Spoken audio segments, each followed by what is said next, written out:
Hello student, સ્વાગત છે તમારું મારી યુટ્યુબ ચેનલ એપી સ્ટડી સેન્ટરમાં. હવે ગણિતનું પેપર આવવાનું છે અને સંભાવના 14 ગુણનું ચેપ્ટર છે. તો તેમાંથી હેતુલક્ષી 3 ગુણના પૂછાવાના છે. એક ખાલી જગ્યા હશે, એક ખરા ખોટું હશે અને એક માગ્યા મુજબ ઉત્તર હશે. અને 4 ગુણના 2 ક્વેશ્ચન અને 3 ગુણનો 1 ક્વેશ્ચન હશે. તો આપણે આમાં હેતુલક્ષી કવર કરવાના છે આ વિડીયામાં. બધા જ મોસ્ટ આઈએમપી હેતુલક્ષી છે. આમાંથી જ 3 ગુણનું પૂછાશે અને લાસ્ટમાં જે થિયરી છે તે તમને દાખલામાં પણ હેલ્પફુલ થશે. તો ચાલો આપણે વિડીયામાં શરૂઆત કરીએ. ચોક્કસ ઘટનાની સંભાવના 1 હોય. હંમેશા ચોક્કસ ઘટનાની સંભાવના કેટલી હશે? 1 હશે.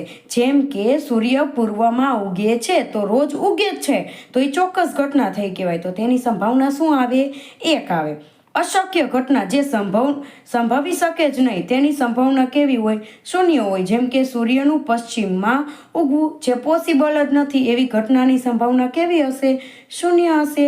પ્રયોગની તમામ પ્રાથમિક ઘટનાઓની સંભાવનાનો સરવાળો 1 થાય છે. પ્રયોગની તમામ પ્રાથમિક ઘટનાનો સંભાવના પૂછે તો કેટલી થાય? 1 થાય. ચલો, અહીંયા એક સૂત્ર આપેલું છે P ઓફ E. P એટલે કે પ્રોબેબિલિટી એટલે કે સંભાવના, E એટલે કે કોઈ પણ ઘટના. તો P of E plus P of E not, ઉપર બાર છે એટલે કે નોટ, બરાબર 1. તો ઘટના બનવાની અને ઘટના નહીં બનવાની સંભાવનાનો સરવાળો કેટલો છે? 1 છે. હવે તમને આ બેમાંથી કોઈ પણ એકની કિંમત આપી હોય તો આપણને જે ઘટના નહીં બનવાની અથવા તો ઘટના બનવાની સંભાવના મળી જાય છે. જ્યાં P ઓફ E નોટ એટલે કે ઘટના E નહીં એવો અર્થ થાય છે. ચલો, કોઈ પણ સંભાવના P ઓફ E માટે P ઓફ E એટલે કે ઘટનાનો જે જવાબ આવે સંભાવના 0 કરતાં મોટો હશે ને 1 કરતાં નાનો હશે હંમેશા. ચલો, સંભાવનાની વ્યાખ્યા કોણે આપી હતી? પિયર સિમોન લાપ્લાસે આપી હતી. સંભાવનાનું સૂત્ર શું થાય? તો સાનુકૂળ પરિણામની સંખ્યા છેદમાં કુલ પરિણામોની સંખ્યા. કુલ પરિણામો હંમેશા ક્યાં આવશે? નીચે આવશે. ચલો, ઘટનાની સંભાવના 0 થી મોટી અથવા તો 0 હોય અને 1 થી નાની અથવા તો 1 જેટલી હોય છે. કોઈ પણ ઘટનાની સંભાવના ક્યારેય ઋણ હોઈ શકે નહીં. જેમ કે ક્વેશ્ચન પૂછાણો તો બોર્ડમાં વિકલ્પ જ હતો કે નીચેનામાંથી કઈ ઘટના સંભવી શકે નહીં, કઈ ઘટનાની સંભાવના બની શકે નહીં. તો નીચે શું હતા? ઓપ્શન હતા 0, 1, -2 અને 4. તો જવાબ શું આવે? -2 આવે, કારણ કે સંભાવના ક્યારેય ઋણ હોઈ શકે નહીં. ચલો, સમસંભવી જે યાદચ્છિક પ્રયોગના પરિણામ બનવાની કે ન બનવાની સંભાવના સરખી હોય. પરિણામ બની પણ શકે અને પરિણામ ન પણ બની શકે, 50-50 ચાન્સીસ હોય, એને સમસંભવી પરિણામ કહેવાય છે.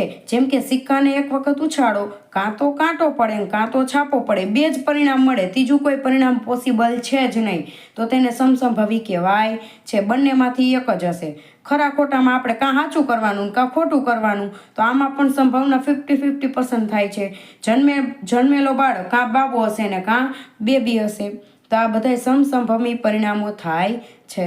હવે આ જે થિયરી છે ને તમને દાખલામાં પણ ઉપયોગી આવશે, તો આમાં ખાસ ધ્યાન રાખજો. અને આમાંથી હેતુલક્ષી પણ પૂછી શકે છે. ચલો, સિક્કાને એક વખત ઉછાળો. હવે સિક્કાની 2 બાજુ હોય, એક બાજુ છાપ હોય ને એક બાજુ કાંટો હોય.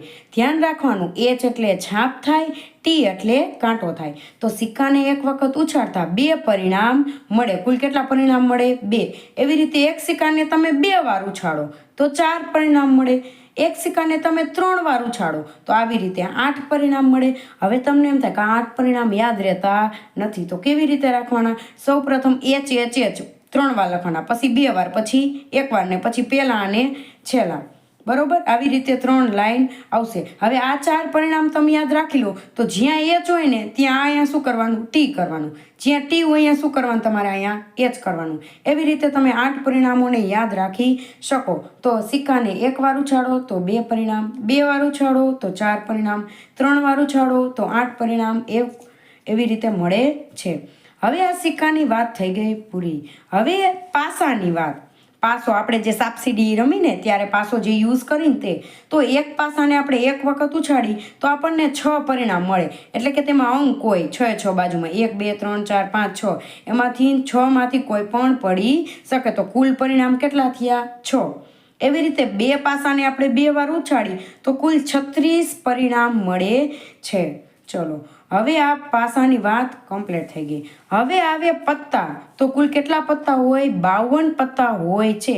એમાં લાલ રંગના કે તો 26, કાળા રંગના કે તો પણ 26 પત્તા. હવે લાલ રંગનામાં 2 પત્તા હોય. લાલના પત્તા કે તો 13, ચોકટના પત્તા કે તોય 13. કાળા રંગના પત્તામાં 2 હોય. કાળીના પત્તા કે તો 13, ફૂલીના પત્તા કે તોય 13. ચલો હવે મુખ મુદ્રા વાળા ગુલામ, રાણી અને રાજા. તો બધામાં કેટલા હશે? 4 4 4 હશે. 4 ગુલામ, 4 રાણી, 4 રાજા. એવી રીતે કુલ 12 પત્તા મુખ મુદ્રા વાળા થશે.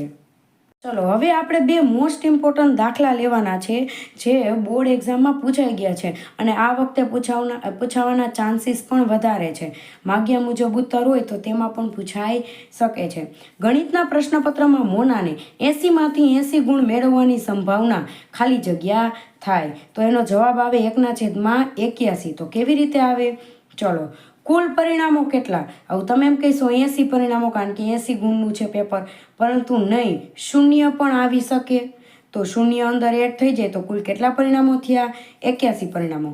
હવે કુલ આ 81 પરિણામોમાંથી 80 ગુણ તો એક જ વાર આવી શકે. તો શક્ય પરિણામો કેટલા થયા? 1. તો 1/81. હવે આપણે જોવાનું છે એક ઉદાહરણ. ઘટના નહીં બનવાની સંભાવના 0.65 છે. ઘટના નહીં બનવાની. તો અહીં કેની કિંમત આપણને આપી છે?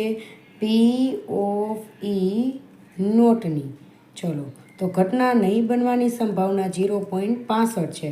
તો ઘટના બનવાની સંભાવના શોધો. તો એના માટે સૂત્ર છે ઘટના બનવાની ઘટના નહીં બનવાનીનો સરવાળો કેટલો થાય? 1 થાય. ઘટના નહીં બનવાનો સંભાવના આપી દીધેલી છે. કેટલી આપી છે? 0.65. તો આપણે ઘટના બનવાની સંભાવના શોધવાની છે.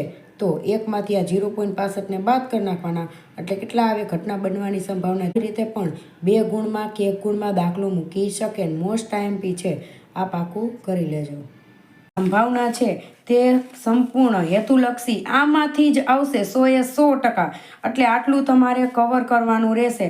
તમને 3 ગુણના હેતુલક્ષી પણ આમાંથી કવર થઈ જશે અને તમારે જે ક્વેશ્ચન પૂછાવાના છે 4 ગુણના 2 પ્રશ્ન અને 3 ગુણનો એક સંભાવનાનો દાખલો, એમાંથી પણ આમાંથી પણ થિયરી તમને ઘણી બધી તેમાં કામ લાગશે. તો પ્લીઝ સ્ટુડન્ટ, મારો વિડીયો પસંદ આવ્યો હોય તો like, share, subscribe. Thank you.